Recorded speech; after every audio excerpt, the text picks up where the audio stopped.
एक वर्ड होता है इकोनॉमिकल। इट मीन्स अगर कोई चीज़ इकोनॉमिकल है, इसका मतलब ये है कि वो कॉस्ट इफ़ेक्टिव है, मतलब किफ़ायती है, या फिर आप बोल सकते हैं कि वो कम खर्चे वाली है। इसी वर्ड को आप किसी पर्सन के लिए भी यूज़ कर सकते हैं। For example, he is economical by nature, मतलब वो स्वभाव से कम खर्चा करने वाला इंसान है या फिर सोच समझकर खर्चा करने वाला इंसान है। He is economical by nature. एक और एग्जांपल है, I threw an economical party to my friends, मतलब मैंने अपने दोस्तों को एक ऐसी पार्टी कराई जो कि किफ़ायती थी, मतलब कम खर्चे वाली थी। I threw an economical party to my friends. Next word is strive. ये एक वर्ब है, इसको हम इस सेंस में यूज़ कर सकते हैं जैसे किसी चीज़ को पाने के लिए बहुत ज़्यादा मेहनत करना या फिर बहुत ज़्यादा परिश्रम करना। For example, you need to strive to lose your weight. इसका मतलब ये होगा कि अगर तुम अपना वेट कम करना चाहते हो तो तुम्हें अपने वेट को कम करने के लिए बहुत ज़्यादा मेहनत करने की ज़रूरत है। You need to strive to lose your weight. एक और एग्ज़ाम्पल है, I strived a lot to secure good marks, मतलब अच्छे अंकों की प्राप्ति के लिए मैंने बहुत ज़्यादा मेहनत की या फिर मैंने बहुत ज़्यादा परिश्रम किया। I strived a lot to secure good marks. Next word is agile. ये एक एडजेक्टिव है, इसको हम किसी के लिए यूज़ कर सकते हैं। अगर कोई बहुत ज़्यादा चुस्त है या फिर फुर्तीला है तो हम बोल सकते हैं कि वो अजाइल है। For example, this dog is very fast and agile, मतलब ये जो कुत्ता है वो बहुत ज़्यादा फास्ट है, मतलब तेज़ है और फुर्तीला है। This dog is very fast and agile. एक और एग्ज़ाम्पल है, he has really got an agile mind, he sorted out this problem in a Zifi.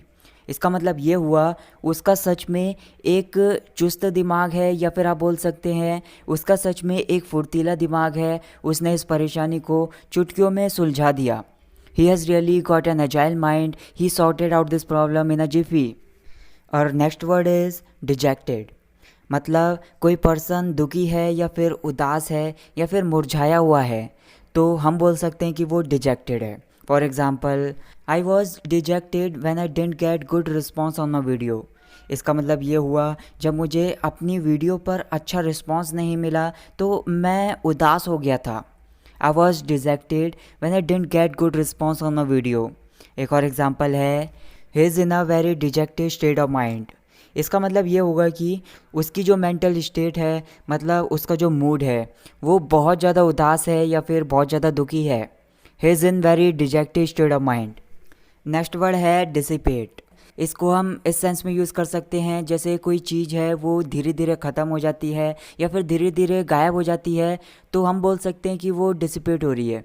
तो जैसे हम बोलते हैं डिसिपेशन, तो उसका भी मतलब ये होता है क्षय, मतलब किसी चीज़ की कमी होना। For example, my anger for him will not dissipate as the time passes. इसका मतलब ये होगा कि जैसे जैसे समय बीतेगा मेरा गुस्सा उसके लिए धीरे धीरे कम नहीं होगा या फिर धीरे धीरे गायब नहीं होगा। My anger for him will not dissipate as the time passes. एक और एग्जाम्पल है, don't dissipate your efforts, your hard work will surely pay off. मतलब तुम्हारी जो मेहनत है या फिर तुम्हारे जो प्रयत्न हैं उसको धीरे धीरे कम मत होने दो। मतलब किसी को मोटिवेट करने के लिए बोल रहे हो या फिर किसी को इंस्पायर करने के लिए बोल रहे हो, मतलब तुम जो मेहनत कर रहे हो उसको धीरे धीरे कम मत करो, तुम्हारी जो मेहनत है वो पक्का रंग लाएगी। Don't dissipate your efforts, your hard work will surely pay off. Next word is lion hearted, मतलब किसी पर्सन के लिए इसे यूज़ कर सकते हैं। इसका मतलब होता है शेर दिल, मतलब कोई पर्सन है वो बहुत ज़्यादा बहादुर है या फिर किसी से नहीं डरता है तो हम बोल सकते हैं कि वो पर्सन लायन हार्टेड है। For example, he is really a lion hearted person, मतलब वो सच में एक शेर दिल इंसान है, मतलब वो किसी से नहीं डरता है, वो बहुत ज़्यादा बहादुर है। He is really a lion hearted person. एक और एग्ज़ाम्पल है, I like your lion hearted nature, मतलब तुम्हारा जो शेर दिल व्यवहार है, तुम किसी से नहीं डरते हो, वो व्यवहार मुझे पसंद है। I like your lion hearted nature. Next हमारी एक फ्रेज़ है, एवरी नूक एंड कॉर्नर, मतलब किसी चीज़ का चप्पा चप्पा या फिर किसी चीज़ का कोना कोना।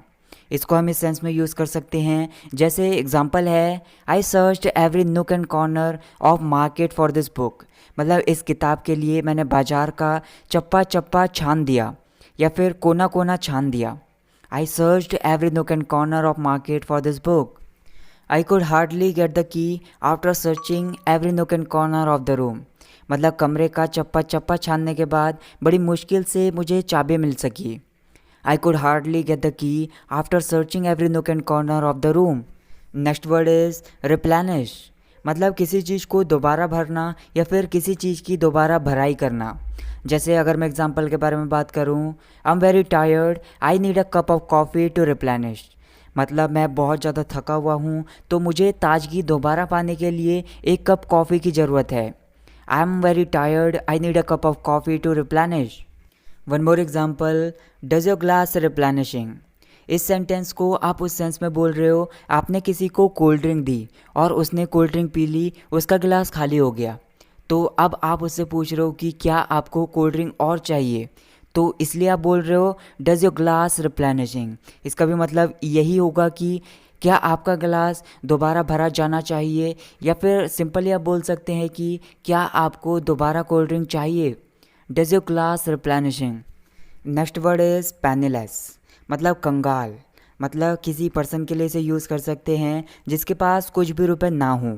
For example, he has become penniless after investing money in new business.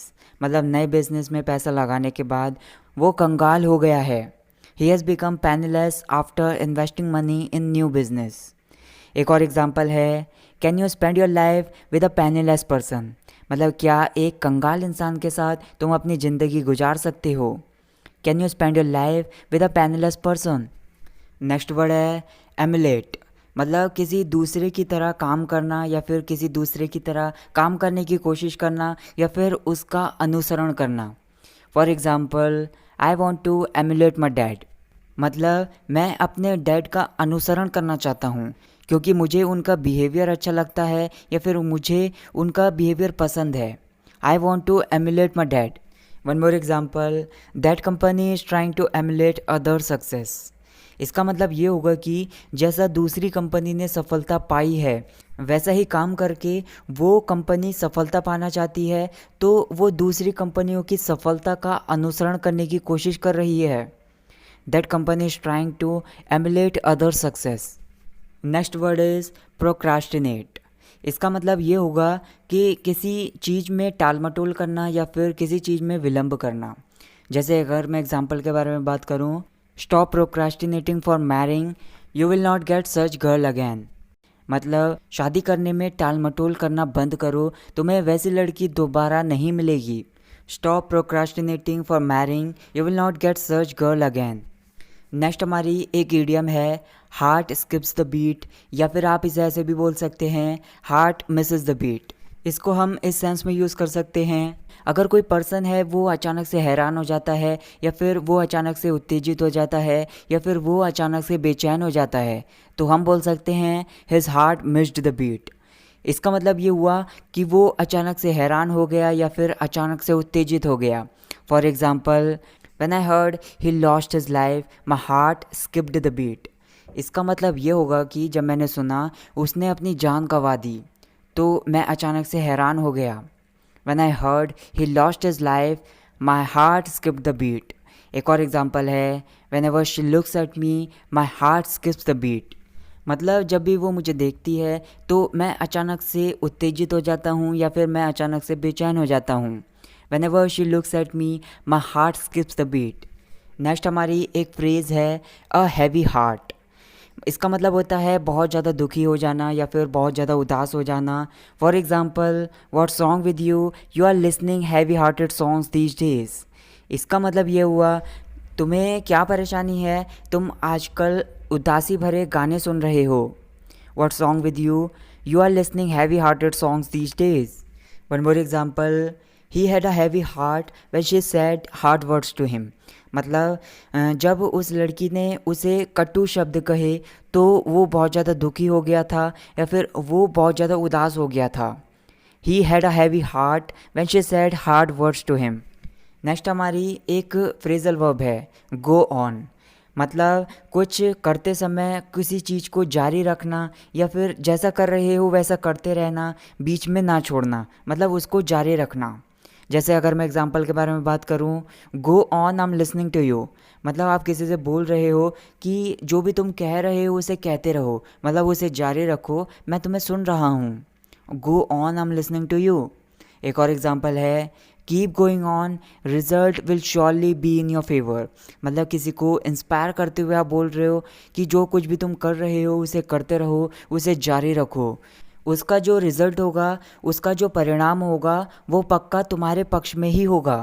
Keep going on, result will surely be in your favour. Next हमारी एक फ्रेज़ है, एट द मोस्ट। इसका मतलब होता है ज़्यादा से ज़्यादा या फिर अधिक से अधिक। जैसे एग्जांपल है, it will take half an hour to reach there at the most. इसका मतलब ये होगा कि वहाँ पहुँचने में ज़्यादा से ज़्यादा आधा घंटा लगेगा या फिर अधिक से अधिक आधा घंटा लगेगा। It will take half an hour to reach there at the most. एक और एग्जांपल है, she is 18 at the most, मतलब किसी की एज का अनुमान लगाते हुए आप बोल रहे हो कि वह ज़्यादा से ज़्यादा 18 साल की है। She is 18 at the most. So that's it guys for this video. Guys आपके सामने दो वर्ड्स हैं, ये आपके लिए होमवर्क है। First one is economical and the second one is dejected. इन दोनों वर्ड्स की मीनिंग मुझे कमेंट सेक्शन में बताइए, और इनके ऊपर अगर खुद के सेंटेंसेस बनाकर मुझे कमेंट सेक्शन में बताते हो तो और अच्छा होगा।